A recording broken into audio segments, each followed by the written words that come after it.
മനസ്സേ എന്തായി? വരുന്ന വഴിക്ക് ടെക്സ്റ്റൈൽസിൽ കയറി. ഷർട്ട് എക്സൽ പോരെ ഇയാൾക്ക്. സ്റ്റേഷനിൽ പോയിട്ട് എന്തായി? ഞാൻ പോയില്ലല്ലോ. ഇയാളുടെ പെങ്ങളെ ജാമ്യത്തിലിറക്കാൻ ഞാൻ പോയാലുള്ള അവസ്ഥ എന്താ? പിന്നാരാ? അഡ്വക്കേറ്റ് ആണോ പോയത്? ഇയാൾ ആദ്യം ഈ ഷർട്ടും പാൻസും ഒക്കെ ഒന്ന് ഇട്ട് നോക്ക്. പാകായില്ലെങ്കിൽ മാറ്റിയെടുക്കാനാ. അംബികയെ സ്റ്റേഷനിൽ ഇറക്കിയോ? അതാദ്യം പറ.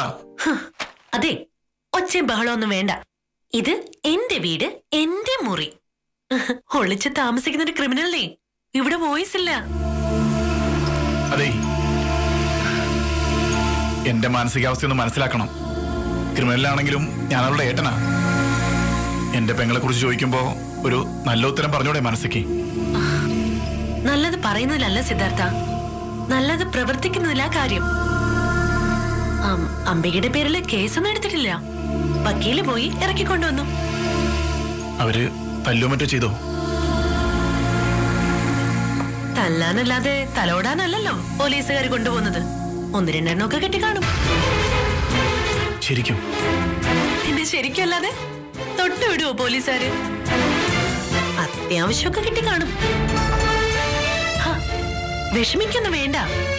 ഒന്ന് രണ്ടെണ്ണമൊക്കെ കിട്ടിയെന്ന് വെച്ച് അവൾക്ക് കുഴപ്പമൊന്നും വരില്ല. നല്ല സ്മാർട്ടല്ലേ അവള്? ആ, താനിങ്ങനെ മുറിക്കകത്ത് തന്നെ ഇരിക്കണ്ട.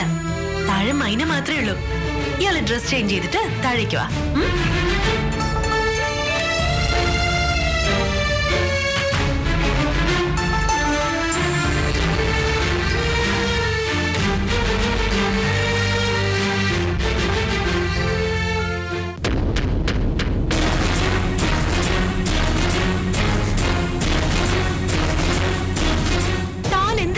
മുറി വിട്ട് പുറത്തിറങ്ങിയത്? അതെ, ഈ താൻ എന്നുള്ള വിളിയൊക്കെ നിർത്തണം. നിന്നേക്കാ കുറഞ്ഞ 4-5 ഓണമെങ്കിലും ഞാൻ കൂടുതൽ ഉണ്ടിട്ടുണ്ട്. പറഞ്ഞു പഴകിയ ഒരു പോളിസി ഉണ്ട്. Give respect and take respect. ഇങ്ങോട്ടുണ്ടെങ്കിൽ അങ്ങോട്ടുണ്ട്. Mind it. ഇയാളെന്താ എന്നെ പഠിപ്പിക്കുന്നോ? ഓണം കൂടുതലുണ്ട് എന്റെ കാര്യമൊക്കെ പറഞ്ഞ് എന്നെ പഠിപ്പിക്കാൻ വന്നാലേ പിടിച്ച് പോലീസിൽ ഏൽപ്പിക്കും. പിന്നെ ഉണ്ണാം ഗോതമ്പുണ്ട. എടോ, താൻ ഈ ലോകത്തൊന്നും അല്ലേ ജീവിക്കുന്നത്. ജയിലിൽ ഗോതമ്പുണ്ടൊക്കെ മാറ്റിയിട്ട് കാലത്രയായി. നല്ല ചിക്കനും ചപ്പാത്തിയൊക്കെ അവിടെ. വേണമെങ്കിൽ ഒന്ന് പോയി നോക്ക്. ഞാൻ നല്ല കൊള്ളാവുന്ന കുടുംബത്തിലെയാ. ജയിലിൽ പോകേണ്ട ആവശ്യമൊന്നും എനിക്ക് വരില്ല. മൈനെ, ഞാനിപ്പോ നിന്നെ ഉപദ്രവിക്കാൻ ശ്രമിച്ചാ നീ എന്ത് ചെയ്യും? പിന്നെ ഉപദ്രവിക്കും. കിട്ടുന്നിടത്ത് ഞാൻ തലക്കടിക്കും. ഇത്രയുള്ളൂ മൈനെ ജീവിതം. ആ ഒരു അടിയിൽ ഞാൻ മരിച്ചു പോയാ നീ കൊലപാതകയായി, പിന്നെ ജയിൽ പുള്ളിയായി മാറും. ഒന്നും നമ്മുടെ നിയന്ത്രണത്തിലല്ല മൈനെ. വരും ഓരോ ദശ വന്ന പോലെ പോവും എന്നല്ലേ? അതെ, എന്താ ഇവിടെ എന്തടി? ഒന്നുമില്ല. എത്രയും പെട്ടെന്ന് ഇയാളെ പിടിച്ച് പുറത്താകണം. ഇല്ലെങ്കിലേ SP-യുടെ പെങ്ങളാന്ന് പറഞ്ഞിട്ട് കാര്യമൊന്നുമില്ല. നീ അകത്ത് പോവും. ഇരുമ്പഴി എണ്ണു മോളെ നീ. ഏയ് ഇല്ല, എന്നെ പോലീസ് കൊണ്ടുപോയാ മൈനെ പറഞ്ഞിട്ട് ഇവിടെ വന്ന് താമസിച്ചാന്ന് ഞാൻ അങ്ങ് പറയും. അകത്ത് പോകുന്നെങ്കിലേ നമ്മൾ രണ്ടുപേരും ഒരുമിച്ച് അങ്ങ് പോവും. അതുറപ്പാ.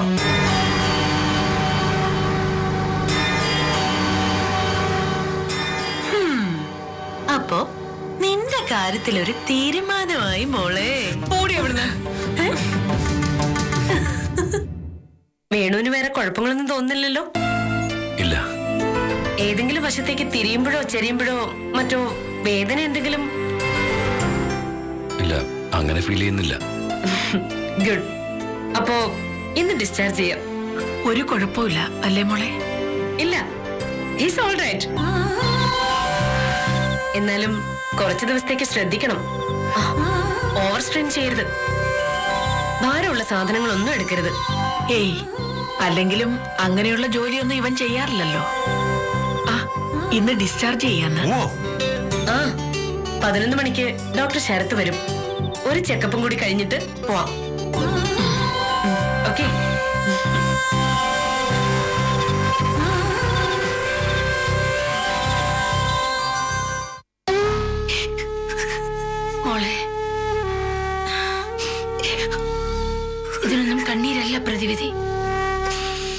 ജീവിച്ച് കാണിച്ചു കൊടുക്കണം. അന്തസ്സും അഭിമാനവും ഒക്കെ പണയം വെക്കാതെ ജീവിക്കാൻ ഇത്തരം അനുഭവങ്ങൾ നല്ലതാ. ഇനിയും ഒരുപാട് അനുഭവിക്കേണ്ടി വരുമെന്ന് കരുതി തന്നെ ജീവിക്കണം. ഒരു സമൂഹത്തിന് മുഴുവൻ വേണ്ടി എന്ത് സഹിക്കാൻ തയ്യാറായി പുറപ്പെട്ടിട്ടുണ്ട് ഈ അമ്മ. ആ മാനസികാവസ്ഥ ഉണ്ടാക്കിയെടുക്കണം. വെറുമൊരു പെണ്ണല്ല നീ. അധികാരവർഗത്തെ കരളുറപ്പ് കൊണ്ട് പേടിപ്പിച്ച ഒരമ്മയുടെ മോളാ. പോലീസ് ക്യാമ്പിലിട്ട് ഇടിച്ചു കൊല്ലുമ്പോഴും മരിക്കുന്നതിന് മുമ്പ് ഇടിച്ച പോലീസുകാരന്റെ മുഖത്തേക്ക് തുപ്പിയ ഒരച്ഛന്റെ മോളാ. കരയില്ലമ്മേ, ഇനി ഞാൻ കരയില്ല. കണ്ണീരുകൊണ്ട് ഒന്നും നേടാൻ പറ്റില്ലെന്ന് എനിക്കറിയാം. എന്നെ തല്ലിക്കൊന്നാലും സിദ്ധുവേട്ടൻ എവിടെയുണ്ടെന്ന് ഒരുത്തരോട് ഞാൻ പറയില്ല. ഇന്ന് എനിക്ക് മനസ്സിലായി, സിദ്ധാർത്ഥൻ ഒറ്റയ്ക്കൊളിവിൽ താമസിക്കുകയല്ല, ആരോ സ്ട്രോങ് ആയിട്ട് സപ്പോർട്ട് ചെയ്യുന്നുണ്ട്.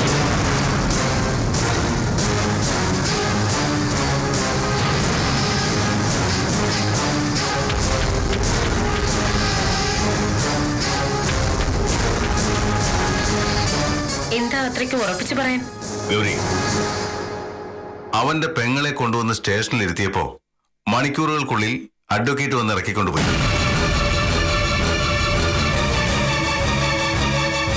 അതും ഹൈക്കോർട്ടിലെ അഡ്വക്കേറ്റ്. അതായത് ഒളിവിൽ താമസിക്കുമ്പോഴും ഇതെല്ലാം അവൻ അറിയുന്നുണ്ട്. അവനെ ആരോ സഹായിക്കുന്നുണ്ട്. എന്റെ ഈ കൺവെട്ടത്തുണ്ട് ഗൗരി, അവനും അവനെ സഹായിക്കുന്നവരും. പക്ഷേ എങ്ങനെയാണെന്നോ ആരാണെന്നോ ഒരു സൂചനയുമില്ല. സ്റ്റേഷനിൽ നിന്ന് ഇറക്കാൻ വന്ന അഡ്വക്കേറ്റിനോട് ചോദിച്ചില്ലേ? സിയെ ചോദിച്ചു, പക്ഷേ അവരൊന്നും വിട്ടുപറയുന്നില്ല.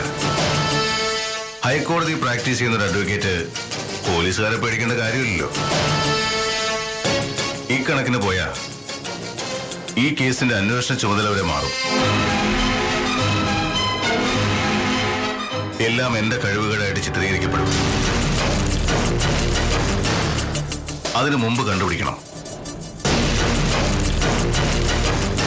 അവനേക്കാൾ മുമ്പ് അവനെ സഹായിക്കുന്നവരെ.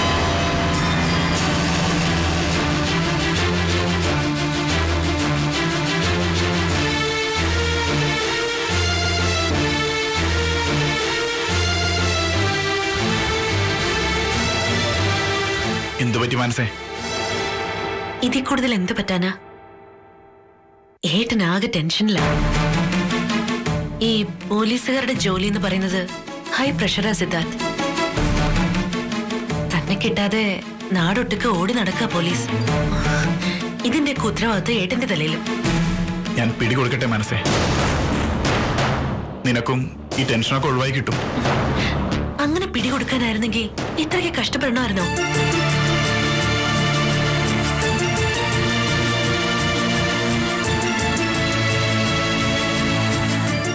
എന്റെ മനസ്സില് ചില റൂട്ടുകളുണ്ട് സിദ്ധാർത്ഥ്. അതൊക്കെ ഒന്ന് ഡെവലപ്പായിട്ട് വരട്ടെ. അയ്യോ, അയ്യോ, അയ്യോ.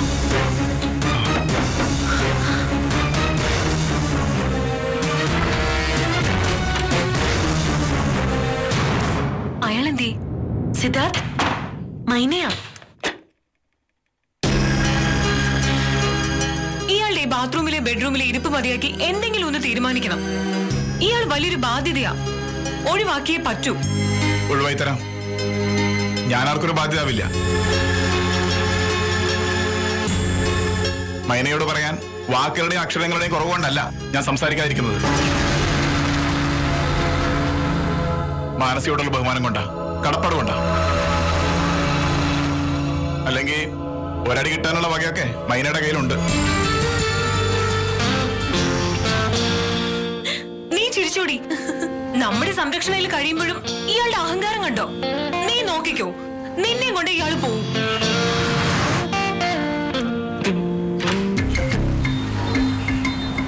ആണോ?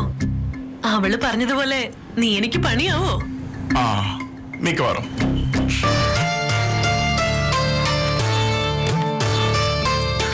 മെഡിസിൻസ് കഴിക്കേണ്ട വിധമല്ല എഴുതിയിട്ടുണ്ട്.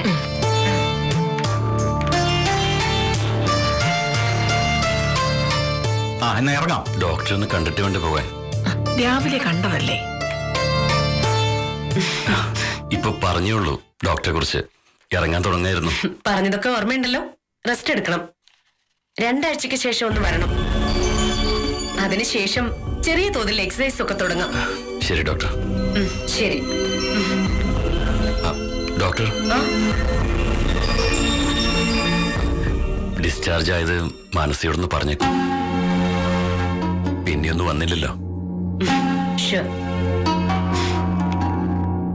വേണുഗോപന് നമ്മൾ കല്യാണം നടത്തി കൊടുക്കുമെന്നൊരു പേടിയുണ്ട്.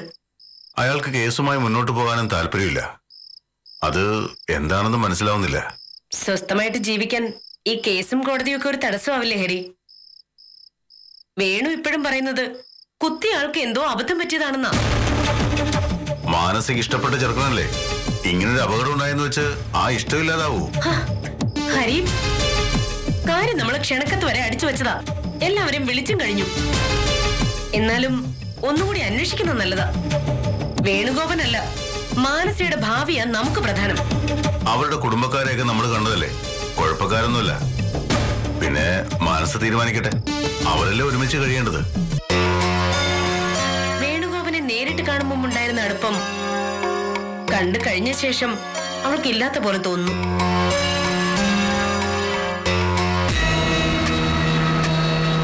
എന്റെ തോന്നലാണോ എന്നറിയില്ല.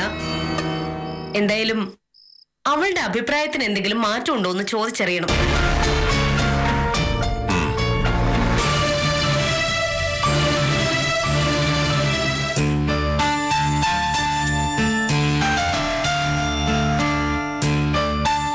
അതെ, സിദ്ധാർത്ഥൻ എന്താ കല്യാണം കഴിക്കാത്തത്? അതിനുള്ള പ്രായമായിട്ടില്ലല്ലോ. അയ്യേ, എങ്ങനെ? അല്ല, ഈ ഇന്ത്യയില് ബാലവിവാഹം നിരോധിച്ചതാ, അറിയില്ലേ? അയ്യോ, എന്തോന്ന് വളിപ്പ് കോമഡിയാണ് ഇത്. കുറച്ചുകൂടി നിലവാരമൊക്കെ പ്രതീക്ഷിച്ചു ഞാൻ. പലപ്പോഴും നിലവാരമില്ലാത്ത കോമഡികളാ ജീവിതത്തിൽ സംഭവിക്കുന്നത്. ഇന്ന് നമുക്ക് ഫീൽ ചെയ്യുന്ന വളരെ സെന്റിമെന്റലായ പല കാര്യങ്ങളും പിന്നീട് ആലോചിക്കുമ്പോ നിലവാരമില്ലാത്ത വെറും കോമഡികളാ. വാതിലും തുറന്നിട്ട് വാചകം അടിച്ചിരുന്നോ? എന്തൊരു ധൈര്യമോ മനസ്സ് നിനക്ക്? ഏട്ടനറിഞ്ഞ ഇടിച്ച് കൊല്ലില്ലേ നിന്നെ? ചില റിസ്കുകൾ ജീവിതത്തിന്റെ ഗതി മാറ്റിമറിക്കും. മൈനെ മാറ്റിമറിക്കും. ദേ, ഇയാളെ എങ്ങോട്ടെന്ന് വെച്ചാ മാറ്റിക്കോ. ഏട്ടനും ഏട്ടത്തെയും കൂടെ മുറിയിലേക്ക് വരൂ ഇപ്പോ.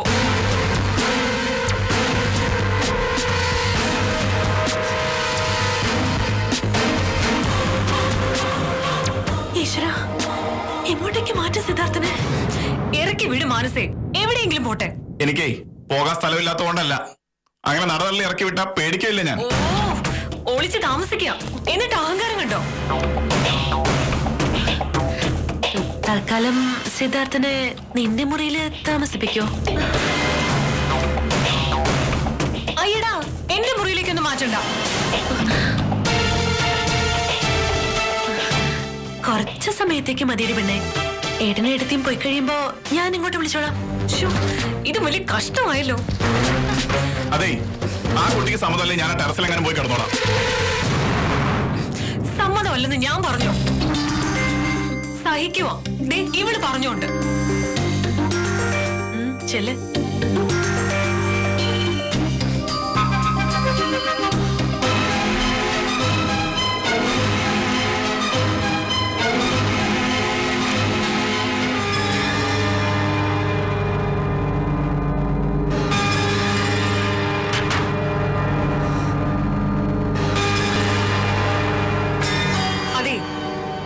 ഇരിക്കരുത്.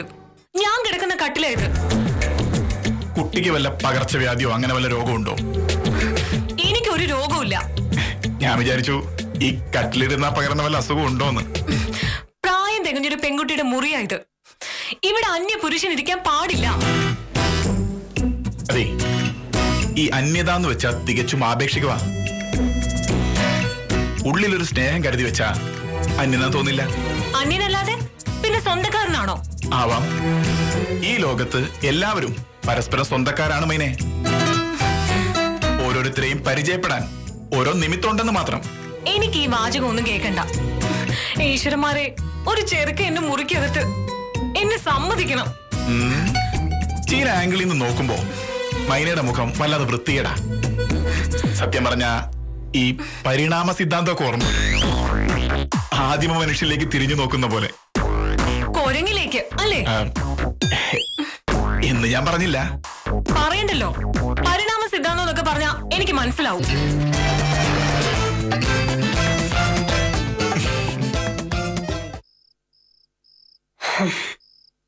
മനസ്സേ, വേണുഗോപൻ എത്രയും പെട്ടെന്ന് വിവാഹം നടത്താനുള്ള ആഗ്രഹത്തിലാണ്. നീ ഇഷ്ടപ്പെട്ട ആളാണെന്നുള്ളത് ശരി തന്നെയാ. പക്ഷേ ഇപ്പൊ അയാളുടെ ആരോഗ്യസ്ഥിതി തീരെ മോശം. മിനിമം ഒരു 6 മാസമെങ്കിലും എടുക്കും സാധാരണഗതിയിലാവാൻ. സോ വിവാഹം നടത്തണമെങ്കിലും 6 മാസം കഴിഞ്ഞു മതി. നിശ്ചയിച്ച മുഹൂർത്തം മാറ്റിയ അതെല്ലാവരെയും അറിയിക്കണ്ടേ ഗൗരി? അറിയിക്കണം. ഇത് നമ്മുടെ കുറ്റം കൊണ്ടൊന്നും സംഭവിച്ചതല്ലല്ലോ, പിന്നെന്താ? മോളെന്താ തീരുമാനിച്ചിരിക്കുന്നേ? അതാദ്യം പറയൂ.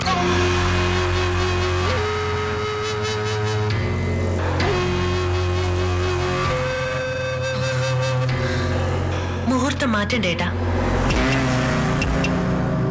വേണുഗോപന്റെ ആഗ്രഹം പോലെ നിശ്ചയിച്ച മുഹൂർത്തത്തിൽ തന്നെ കല്യാണം നടക്കട്ടെ.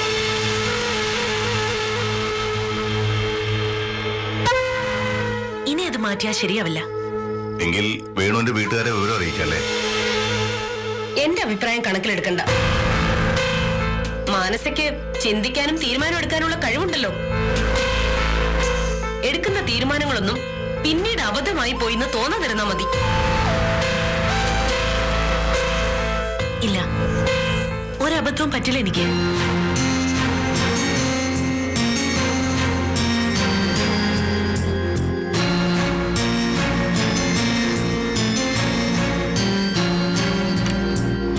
കോൺഫിഡൻസ് ആവാം, ഇത് ഓവർ കോൺഫിഡൻസ് ഹരി. നീ എല്ലാം നെഗറ്റീവായി കാണുന്നോണ്ടാ.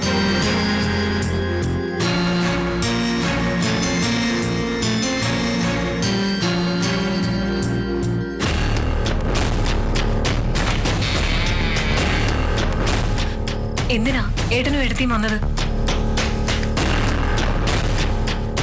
നിന്റെ മുഖത്തെന്താ ഒരു ഗൗരവം? എന്ത് പറ്റി?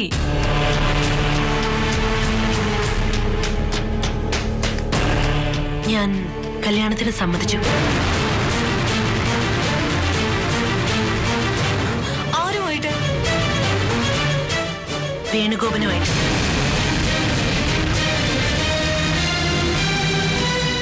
മനസ്സേ, നീ ഇതെന്ത് ഭാവിച്ച? എല്ലാം അറിയാവുന്നല്ലേ നിനക്ക്? അതെ, എല്ലാം അറിഞ്ഞുകൊണ്ട് തന്നെ സമ്മതിച്ചു. നിന്നോട് ഞാൻ പറഞ്ഞതല്ലേ എന്തെങ്കിലും ഒഴിവ് കഴിവ് പറഞ്ഞ് കല്യാണം നീട്ടിവെക്കാൻ. ഒന്നും പറയാൻ തോന്നിയില്ല, ഞാനങ്ങ് സമ്മതിച്ചു. എപ്പോഴായാലും നടത്തേണ്ടതല്ലേ. നീ എന്ത് ഭ്രാന്ത മനസ്സേ പറയുന്നേ? അപ്പന്റെ പെങ്ങളും കുട്ടിയോ? സിദ്ധാർത്ഥ്, ഞാൻ വേണുഗോപനെ കെട്ടിയില്ലെങ്കിൽ അംബികയും കുഞ്ഞിനെയും വേണുഗോപൻ സ്വീകരിക്കോ? സ്വീകരിക്കില്ല. ഞാനല്ലെങ്കിൽ മറ്റൊരാൾ വേണുഗോപനെ കല്യാണം കഴിക്കും. അല്ലാതെ അംബികയ്ക്കൊരു ജീവിതം കൊടുക്കാൻ തയ്യാറാവില്ല. അതുകൊണ്ട് എന്താ മനസ്സ് വിവാഹം കഴിക്കാളെ? കഴിക്കണം സിദ്ധാർത്ഥ്. ഞാൻ വേണുഗോപനെ കല്യാണം കഴിച്ചേ പറ്റൂ. എടി, നീ കാര്യമായിട്ട് പറയാണോ മനസ്സേ? അതെ, കാര്യമായിട്ട് തന്നെ പറഞ്ഞത്. വേണുഗോപനെ ഞാൻ കല്യാണം കഴിച്ചേ മതിയാവും.